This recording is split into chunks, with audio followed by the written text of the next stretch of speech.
안과 원장님들은 다 안경 쓰시던데요. 맞아요. 성형외과 선생님들은 다 못생기셨던데요. 듀 맞아요. 저 정말 제가 듀입술 안 좋아하거든요. 연령대별로 되게 다양해요. 특히나 이제 40대 이후의 분들은 뭐 이제 요새 이제 젊은 친구들 같은 경우에는 핫한 친구가 있어요. 배우. 혹시 성형을 시작하는 나이대가 좀 많이 어려진 것을 좀 체감하고 계신가요? 그럼요. 많이 체감을 하고 있죠. 저희 병원 같은 경우에는 조금 중년분들이 좀 많이 오세요. 저희 병원에 신환 연령대가 아무래도 한 40대가 제일 많으신 것 같거든요. 자녀분들이 좀 어리죠. 중학생, 고등학생 뭐 이렇게 되시는 분들이 많으신데 이제 저희 병원 다니시다가 아이들 데리고 오세요. 예전 같으면은 뭐 상담만 받고 싶다 이렇게 데려오는 경우도 많이 있는데 정말 진심으로 이제 수술을 고민을 하면서 데려오시는 경우들이 꽤나 있습니다. MZ세대가 가장 성형하는 성형수술은 예나 지금이나 변함없이 눈성형이에요. 가장 얼굴에서 이미지를 좌우하는 것도 눈이고 가장 잘 눈에 띄는 것도 눈이거든요. X세대 때도 마찬가지고요. MZ세대 때도 마찬가지로 눈성형이 1등이고 그 다음으로 좀 많이 하는 시술이 입술 필러. 예전에 입술 필러가 좀 많이 과했다 그러면은 요즘 입술 필러는 한 듯 안 한 듯 하면서 립글로스를 바른 걸까? 뭐 했을까? 뭐 이런 정도? 모양에 대한 좀 유행이 있을 뿐 꾸준하다는 거죠. 그쵸. 필러가 시술이 시작을 한 이후로 입술 필러는 굉장히 꾸준한 부위 중에 하나예요. 듀 맞아. 듀입술 알아요? 알아요. 잘못하면 너무 이제 듀 맞아요. 저 정말 제가 듀입술 안 좋아하거든요. 옛날에 도날드 덕 입술이라고 그랬거든요. 이렇게 그게 이제 입술 필러를 하면 그렇게 된다 이런 이미지가 있었는데 그렇게 하려면은 필러를 참 많이 넣어야 돼요.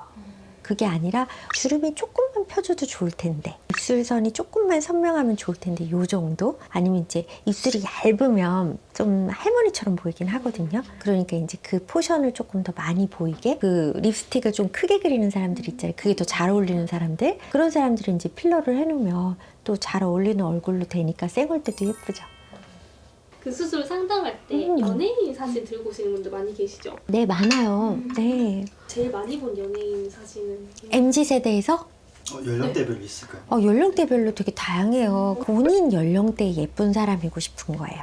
특히나 이제 40대 이후의 분들은 전통적인 미인이라고 하는 사람들이 있죠. 우리 뭐 김태희, 송혜교, 손예진 그 위로는 이제 이영애 그 위로는 또 김희애 뭐 이렇게 예쁘다고 하면서도 좀 우아하신 인상의 그런 분들을 사진을 많이 가지고 오셨고 이제 요새 이제 젊은 친구들 같은 경우에는 핫한 친구가 있어요. 배우 고윤정 배우 그리고 이제 아이돌 분들은 사실 화장이 조금 달라요. 배우하고는. 그래서 여기서 조금 어려움이 생기는데 많이 가져오시는 사진들이 뉴진스의 혜린, 뭐 아이브의 장원영 이렇게 강아지상과 고양이상을 왔다 갔다 하는 그런 이미지의 사진들을 많이 가져오시는 것 같아요. 크게 이제 강아지상, 고양이상 네, 이렇게 그렇죠. 나눠서. 네네. 그럼 이제 혹시 성형외과 의사분들도 성형을 하실까요? 이제 이런 얘기가 안과에서도 많이 돌죠. 안과 원장님들은 다 안경 쓰시던데요. 맞아요. 성형외과 선생님들은 다 못생기셨던데요.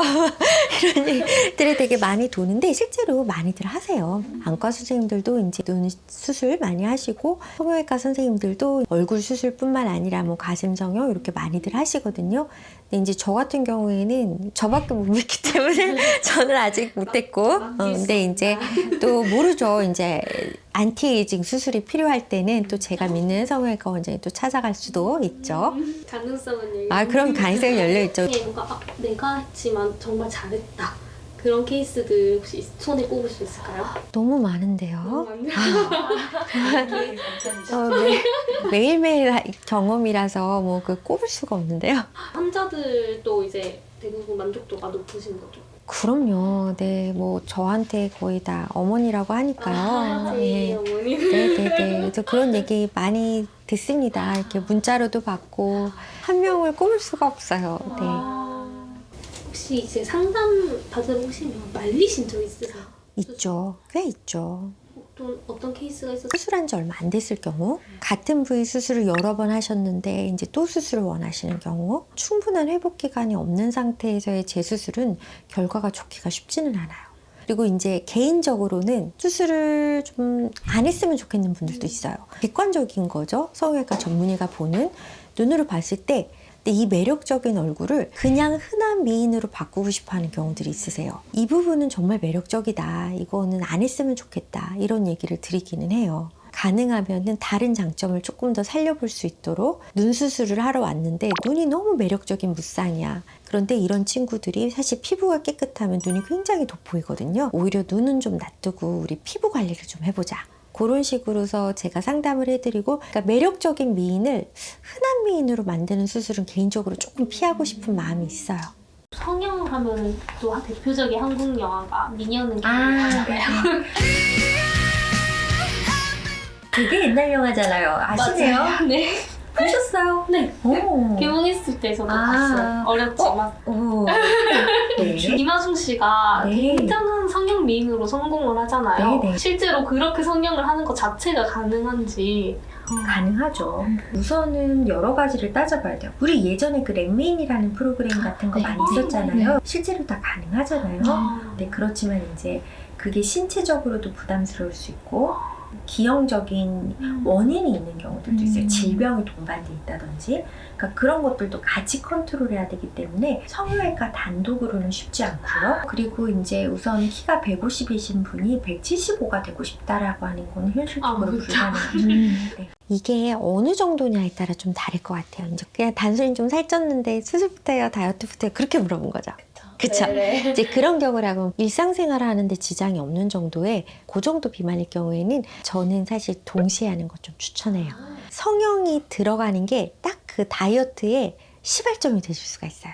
동기부여. 그렇죠. 이론적으로는 다이어트 먼저 하는 게 좋기는 해요. 왜냐면 다이어트라면 다이어트가 최고의 성형이다라는 말 많이 하잖아요. 그래서 다이어트를 먼저 하는 게 좋지만 다이어트를 해도 안 고쳐질 게 뻔한 부분들 있잖아요. 그런 부분들을 성형을 같이 하면서 하면은 다이어트도 확실히 좀 빨라지는. 아, 그리고 턱 수술해놓으면 먹기가 힘들어서 또 살이 거저 빠지는 그런 것도 있을 수 있어요. 어떤 얼굴만 보고도 성형한 부위를 맞출 수 있는.